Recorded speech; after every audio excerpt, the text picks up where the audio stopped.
We've been talking about transport, and I'd like to discuss with you now one or two more general questions related to this.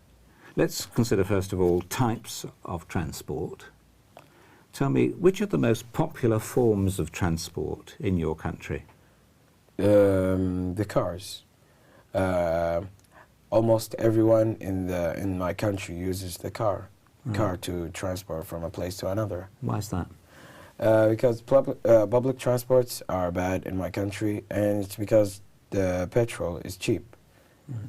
If you want to refill the car, it's cheaper. Actually, it's cheaper than water. Mm-hmm. Mm.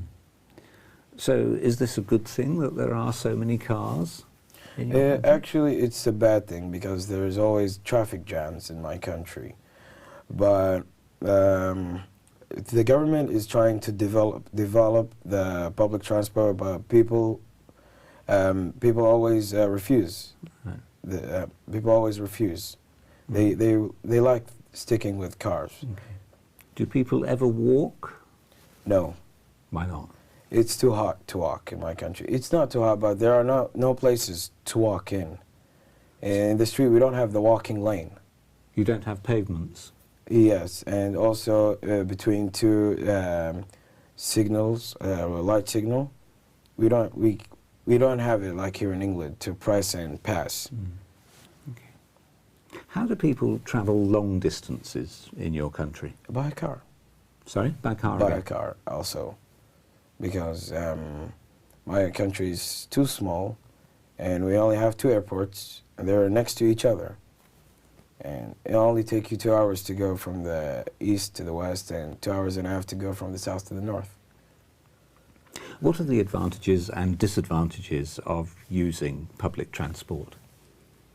But the advantages, it makes the car, it reduces the air pollution first because less cars are being used, and this is, I think, the only advantage of using public transport, but the disadvantage is you mingle with a lot of people and you have to wait, and if there's traffic you would be late, and this is the disadvantage. All right. Let's go on now to talk about changes in transport. How has transport changed over the last few decades, would you say? More cars are being used. That's how it changed. It's more and more cars.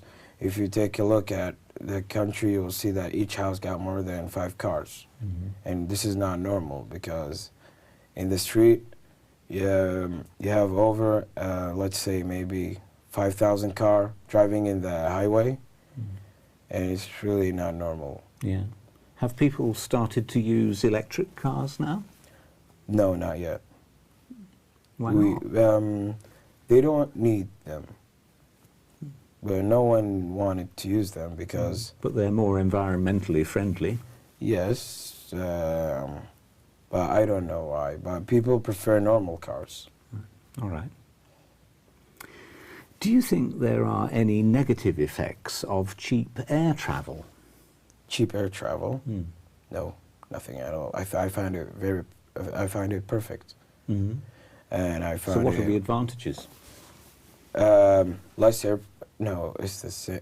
The advantages is you can go to another place in a cheap price better than, for example, let's say if the distance was 2 hours, I think it's better if it's cheap because it's not that long distance. Yeah. And is there a lot of cheap air travel in Kuwait?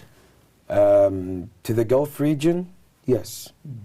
If, for example, if you want to go to close by countries, for let's say Emirates or Qatar, it's really cheap. But let's say if you want to go to further, more far, it would be expensive. All right. Do you think that people will be using different types of transport in the future? No. Yes, of course, but they will still be using cars, but different cars. I think more environmentally friendly cars. Right. Let's say electronic cars. All right, Farag, thank you very much. You're more than welcome. That's the end of the speaking test. All right, thank you.